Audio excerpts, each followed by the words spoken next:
We've made it to the moon, Mars, and now we're headed to Saturn's largest moon, Titan. I'm the CyberGuy. Follow me at CyberGuy.com. That's where you can sign up for my newsletter for free. NASA has given the green light for this nuclear-powered Dragonfly rotorcraft to explore Titan in 2028.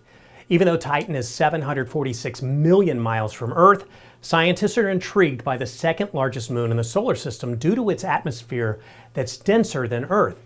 Titan's atmosphere consists of mostly nitrogen with significant amounts of methane, which means that there's lakes of methane, ethane, and more, and even the possibility of water ocean beneath the surface. The Dragonfly is designed to maneuver Titan's swamp-like surface, powered by a radiothermal generator and flying on aluminum titanium rotors. On top of conducting general geological surveys of the planet's surface, the Dragonfly is also going to study the organic chemistry of the moon and seek out biosignatures, aka extraterrestrial life. More crazy cool tech like this at cyberguy.com. Are you getting my newsletter? Open a browser, type cyberguy.com, and click the little red button.